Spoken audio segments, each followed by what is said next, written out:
Hello, welcome to PC Jack. Today we're building a new PC and I'm going to show you guys exactly how to do it yourself. Let's do this.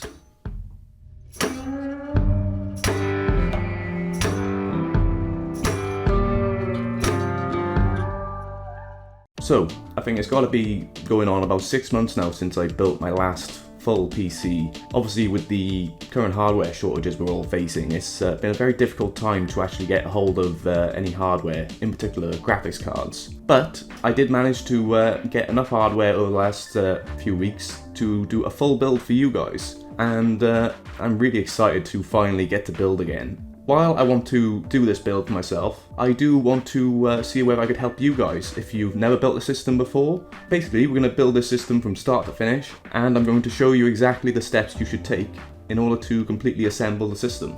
Now, the system we're putting together today cost me around £1,000, but obviously stuff like the graphics card is going to vary drastically in price depending on where you go, but thankfully I managed to get a good deal on this, so that was the last piece of the puzzle really, and once I had that I knew we could get this done today. So let's go over the parts that you'll actually need to build your system and the parts that I've chosen today. We've got a B450F Gaming 2 from ASUS, the ROG Strix edition. This is actually the revised version of the original B450F, but this has added compatibility for Ryzen 3000 and 5000 out of the box. Yeah, it's got all the features you would need, in particularly for the CPU that we're going to be pairing it with, which is the Ryzen 5 3600. It's a 6-core 12-thread CPU. That'll do just fine for today. And then here for our boot drive and for all our games, we've got a 1TB Crucial MX500 SSD. It's a 2.5-inch drive. We haven't got any M.2s for this system, but it's going to be absolutely fine. The speeds that you'll get on this SATA drive is going to be perfect for quick load times and just giving us an overall snappy system. Over on the far right, we've got a EVGA 650GQ power supply. It's 650 watts and it's 8+ gold certified. It's a great unit, so I think it's going to go really well with this system today. We've got a kit of Crucial Ballistix 16GB memory. That's 2x8 gig sticks. They are 3000 speed. For Ryzen 3000, the sort of sweet spot is between 3000 to 3600 speed, but this will do just fine for today. For our CPU cooling, we've got a Corsair H100x AIO, so that's going to do a really good job of keeping our CPU nice and cool. And then obviously the star of the show, we've got the ASUS Tuf RTX 3060. It should go pretty well with the system, and I quite like this triple fan design that ASUS have done on here, so that should mean that we're getting decent cooling and able to keep higher clock speeds on that, so I'm looking forward to testing that out. And then I don't have it in the shot, but for our case we're using an NZXT H510. It's a great case I've wanted to work with for quite some time now. Yeah, it should be good.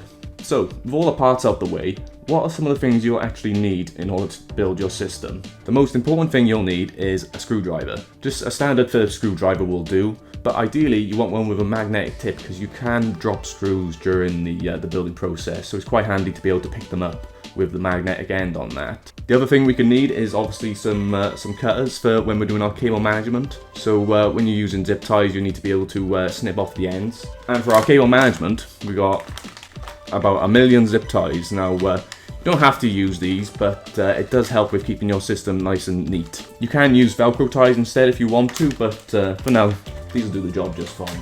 So, with all that out the way, let's get started on building this system. Now, to start, the first thing I like to do is to get the PC assembled as much as possible before actually putting it inside the case. Basically, we're going to start off with taking our motherboard out of the box. The main thing we want to do is just to obviously get the motherboard out, but we'll also need any accessories like SATA cables or M.2 screws, so take all those out. So here's some of the things that you'll find when you open up your motherboard box. You'll obviously find your SATA cables, so we can set those aside for when we need them. They've also given us some RGB cables, so if you've got any RGB enabled features in your system like fans or RGB strips, then you can use these extensions. Here they've included the M.2 screws with some standoffs, so if you do have an M.2 you can use these to mount them. And they've also included some zip ties just in case, so obviously you can use these, that'd be pretty useful.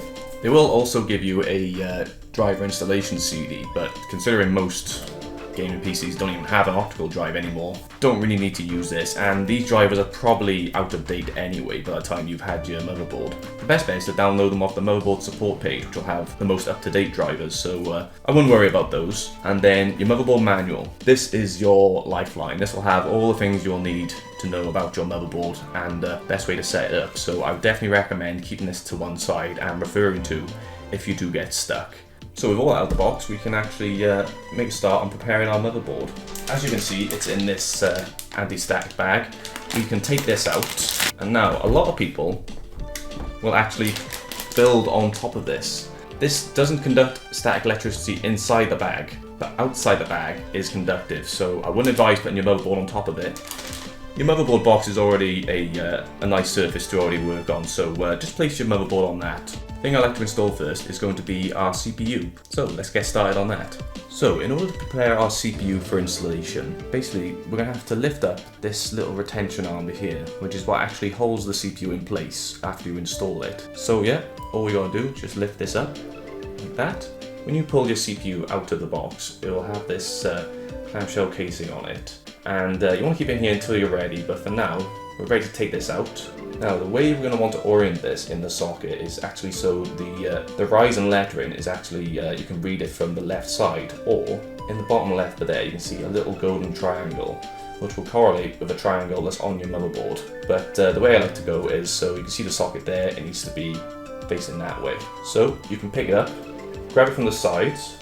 Now, as you can see, there's lots of pins on here, and you want to try your best you can to not touch these pins. Just grab from the side like that, and then all we need to do is just line up on the socket like that, and it will just fall into place. You don't need to press it, it will fall into place with this 0 insertion 4 socket. So once you know that's snug, you can give a little wiggle just to be safe, and then you'll press this arm down. It can be a little tough and give a little bit of resistance, but it's nothing to worry about, so you just gotta press it down like that, and there you go. So you have now installed a CPU. That's often the scariest part for some people, but that's all out the way now. Now, the next thing I like to move on to is actually installing our memory. In order to use dual channel, you'll need to use A2 and B2. Now your motherboard may say differently, like perhaps you have to use these two slots instead for dual channel, but typically it'll always be these two slots be here, but you won't want to put them in slots adjacent to each other, as you will not be able to take advantage of dual channel memory then. So the way we prepare our motherboard in order to install the memory is you'll have these little latches on these sides, and you have to actually press them down in order to be installed into the DIMM slot. So you just pull that down like that on there. You'll sometimes find that you'll also have latches on this side as well. But in this case, there are no latches for this, so you don't need to worry about those. It's just the ones on this side. Now, when you take your memory, you may believe that that little notch is actually right in the middle, but it's actually offset a little bit. So you do need to make sure that you line it up with the slot on here, because it is keyed. So all you would do is line it up with the DIMM slot. And as you can see, that is the correct orientation for it, because it lines up there. Now, this can be a little intimidating because you do have to put a bit of pressure down on the RAM to actually fully insert it in the DIMM slot, but it's nothing to worry about. You're not going to break anything, so just press down hard, and then once you hear that click and you can see the latch has gone back up, that means your RAM is fully installed. So we just got to do it again for this slot, doing it in the exact same way, lining it up, and then press down hard, and there you go, that's your RAM installed. Now, at this point, you could actually start to install your CPU cooler. I'm not actually going to cover CPU cooler installation today because you could either have a stock cooler like the Wraith Self, or you could have a tower cooler or an all-in-one. So my recommendation would be to look up a dedicated tutorial for that cooler. I can't cover them all in today's video, but there are a couple of cooler installation tutorials on the channel, so I'll make sure those are included in the description. But because we're using an all-in-one cooler and we need to use these brackets, I'm just going to leave those on there and do the all-in-one installation when it's actually in the case. So that now means we can start getting our case ready.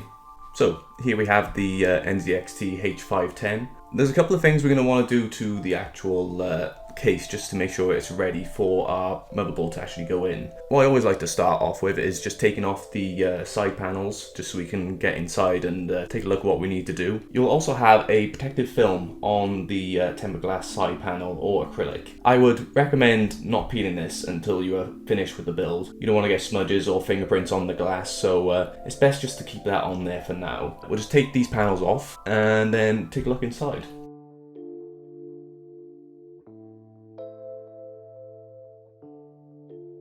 Now, once you've taken the panels off your case, what you should take a look for is case makers will actually keep the box of accessories that you'll need for the case. So we can take those out. So as you can see, they've included a little manual just to give you some help with the case. So it'll tell you how many fans you can install, for example, or how many 2.5 inch or 3.5 inch drives you're able to keep. And it'll also give you information on the cables, so you know where exactly to plug these cables in. And we've also got this bag of accessories. So it's got all the screws we'll need for actually doing the build, and also some more zip ties. Now, what I like to do before we start is actually just to check for what we've got in there so far. So as you can see, we've already got two 120mm fans. They're actually already in the positions where I was wanting to use them, because I'm going to be mounting the rad at the front. So that'll be our intake for the system, and then these two fans will be acting as our exhausts. So they can actually stay where they are for now. That's totally fine. Now, the most important thing we're going to have to take a look at is where our standoffs are located. So for a typical ATX board, there's going to be 9 standoffs. So you can do a little reality check and you can go 1, 2, 3, 4, 5, 6, 7, 8, 9. So thankfully, NZXT have already pre-installed the standoffs for us, so that'll make things a little easier. And you'll also see this one is actually slightly raised. It's got a bit of a teat on it, so that'll help actually catch the motherboard and make it easier to get into position. Now, the other thing you would have to do is to make sure you found your motherboard's I/O shield from the motherboard box and pre-install that before putting it into your case.